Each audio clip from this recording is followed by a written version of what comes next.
Everyone, have a nice day. आज हम पढ़ने वाले हैं क्लास 10 सिविक्स का चैप्टर फेडरलिज्म के एनसीईआरटी सॉल्यूशन। एंड इस वीडियो में हम जानेंगे हमें किस तरीके से एग्ज़ाम में क्वेश्चंस अटैम्प्ट करने हैं एंड कौन कौन से क्वेश्चंस इंपॉर्टेंट हैं एंड कौन सा क्वेश्चन कितने मार्क्स का आ सकता है और हमें कितने पॉइंट्स आंसर में लिखने हैं अकॉर्डिंग टू द क्वेश्चन, जो कि सफिशिएंट हो और हमें फुल मार्क्स भी मिल जाएं। So now let's move forward to start our chapter federalism. So the first question, locate the following states on a blank outline political map of India: Manipur, Sikkim, Chhattisgarh and Goa. और जहाँ तक हमें पता है ये चारों हमारे लिए बहुत सिंपल हैं। गोवा, आप कॉर्नर में जाइए, छोटा सा ग्रीन कलर्ड हो रहा है उसमें, वो आपका गोवा है। Now the next one is Manipur.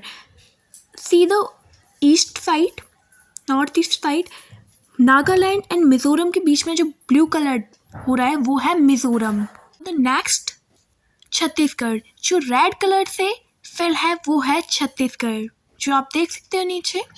And yellow Sikkim. मैंने तो आप पेन से डिफाइन कर सकते हो एंड आप पेंसिल से भी डिफाइन कर सकते हो। कोई सिंबल दे दो या कोई साइन बना दो कि इससे हम आइडेंटिफाई कर सके ये कौन कौन सा मैप बता रहा है। Okay, now next question, identify and shade 3 federal countries other than India on a blank outline political map of the world।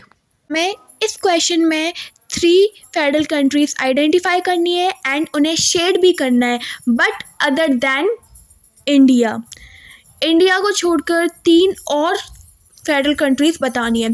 तो first Australia, second one is Pakistan and third one is USA.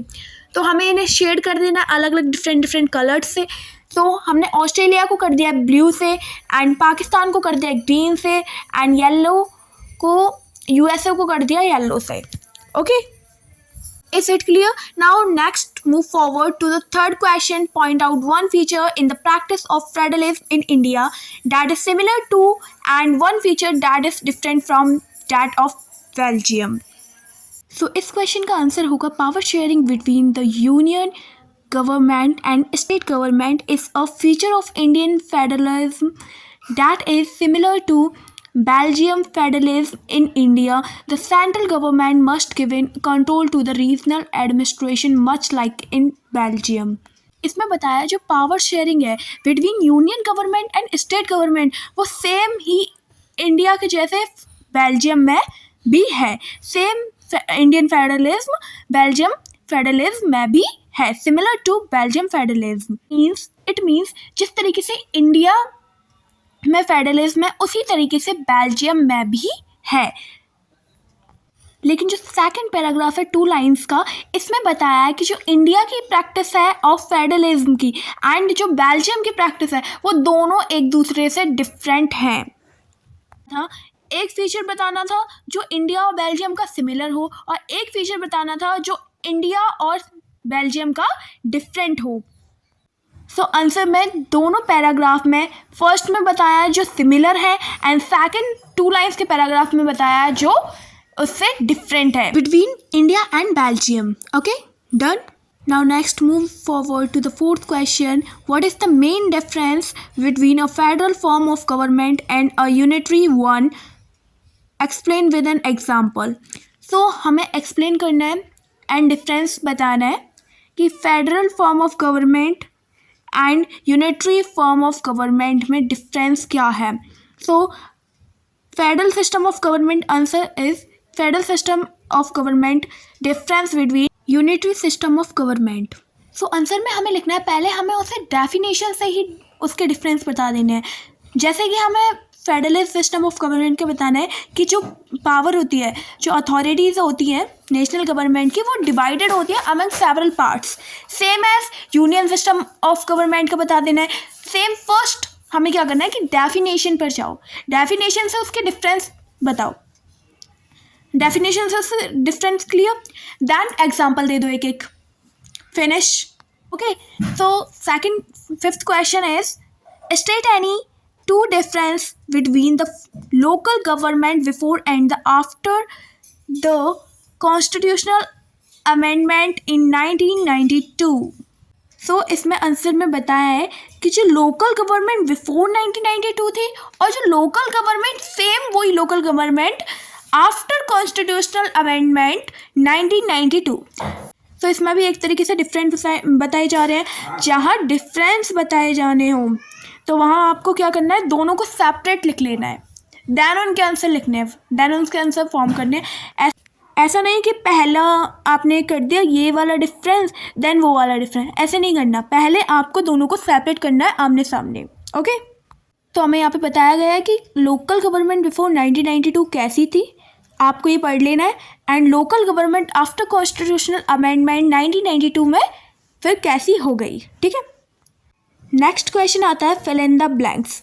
तो हमें इन्हें बताना है। Since the United States is a dash type of federation, जो पहले का United state था वो कैसा था, इट मीन्स उसका टाइप बताना है वो कैसे टाइप का था। वो coming together type of federation, कैसे टाइप का था, coming together. Now coming together क्या होती है, coming together means number of independent states comes together to form bigger unit. मतलब कि जब नंबर ऑफ स्टेट आते हैं, मतलब कि मिलते हैं एक दूसरे से और जो बिगर यूनिट बनाते हैं, that is the coming together means. Is it clear?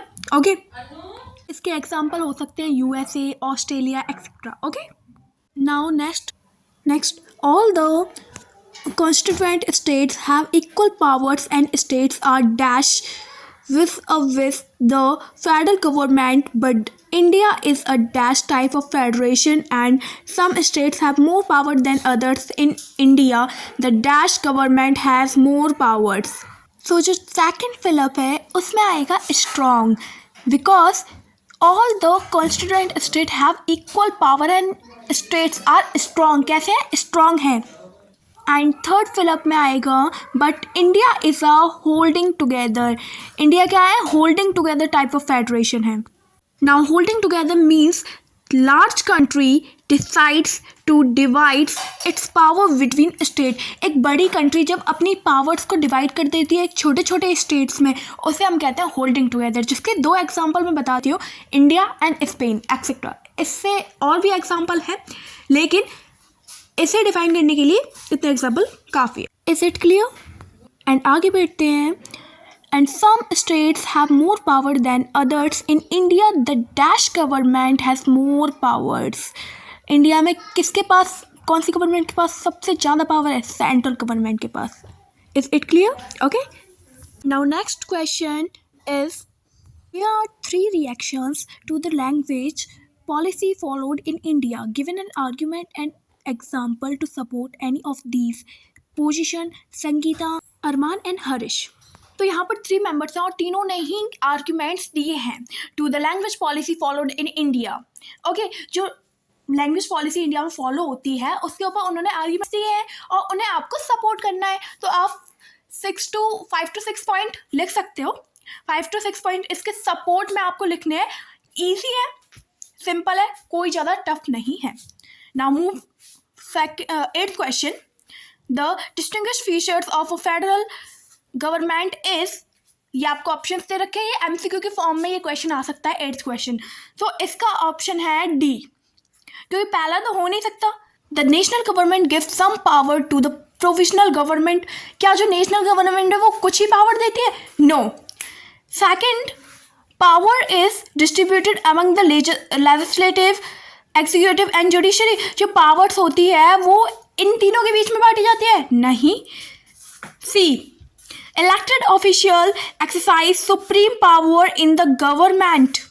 अगर हम सी ऑप्शन को देखें तो C option B according to the question feature of federal government नहीं है। Option D, governmental power is divided between different levels of government. जो governmental जो power होती है वो तीनों जो डिफरेंट गवर्नमेंट होती है उनमें डिवाइड होती है, ऑब्वियसली डिवाइड होती है। Option D is the correct option. Now come to the 9th question. A few subjects in various lists of the Indian Constitution are given here. Group them under the Union, State and current list as provided in the table below. तो हमें यहाँ पे कुछ points दे रखे हैं और हमें बताना है कि ये कौन सी लिस्ट में आते हैं। यूनियन लिस्ट में आते हैं, स्टेट लिस्ट में आते हैं, कॉर्पोरेट लिस्ट में आते हैं। So now see the answer. Union list में आती है defence, communications, banking. Okay, defence, communication, banking से रिलेटेड। एंड स्टेट लिस्ट में आता है पुलिस, एग्रीकल्चर एंड ट्रेड से रिलेटेड। एंड कॉर्पोरेट लिस्ट में आता है एजुकेशन, फॉरेस्ट, मैरिजेस। हमें वो दे रखे थे और हमें बताने थे ये कौन कौन सी लिस्ट में आते हैं, तो हमने आंसर में डिफाइन कर दिया। Okay, now let's see the 10th question. Explain the following pairs that give the level of government in India and the powers of the government at that level to make laws on the subjects mentioned against each. Which of the following pair is not correctly matched? कौन सा pair इसमें से correctly matched नहीं है? तो पहले pair को देखते हैं। स्टेट गवर्नमेंट, स्टेट लिस्ट, ठीक है। सेंट्रल गवर्नमेंट, यूनियन लिस्ट, ये भी ठीक है। Central and state government, concurrent list, ये भी ठीक है। लेकिन local government, residuary powers, no, ये गलत है। तो मीन्स 4th पेयर हमारा गलत है। तो ये हमें बताना था कि कौन सा पेयर हमारा गलत है। तो यहाँ पर हमें इजीली पता चल गया हमारा कौन सा पेयर गलत था। ओके, तो यहाँ पे हमने आंसर में लोकल गवर्नमेंट, रेजिडरी पावर्स ही है। Now the 11th question, match list 1 with list 2nd and select the correct answer using the codes given below the list. List 1 और लिस्ट 2 में कुछ नेम्स दे रखे हैं, आपको ये मैच करने हैं। ओके, तो यहाँ पर हम पहले खुद से करेंगे, देन फिर हम आंसर देखेंगे। Union of India, union of India का प्राइम मिनिस्टर, ये तो ठीक है। लेकिन स्टेट्स गवर्नर, ये भी ठीक है। म्युनिसिपल कॉर्पोरेशन का आप जल्दी बताओ कमेंट में, जल्दी, फास्ट। मेयर या sarpanch?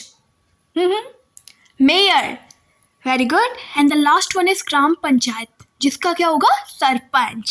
So now let's see the answer कि हमने सही किया या नहीं। ऑब्वियसली हमने सही किया, और सेम एज क्वेश्चन में था, सेम एज वो आंसर में भी है। Now 12th question, consider the following 2 statements. First, इसका आंसर क्या होगा ये आपको बताना है। फर्स्ट रीड करो एंड देन बताओ कि कौन से 2 स्टेटमेंट हैं जो कि करेक्ट है। और नीचे आपको ऑप्शंस दे रखे हैं A, B and C, A, C and D, A and B only, and 4th one is B and C only. Without time wasting तुरंत ही कमेंट में आंसर बताइए। ये मेरी तरफ से आपके लिए होमवर्क है। तब तक के लिए have a nice day, bye. And channel को सब्सक्राइब करना मत भूलना। मिलते हैं अगली वीडियो में।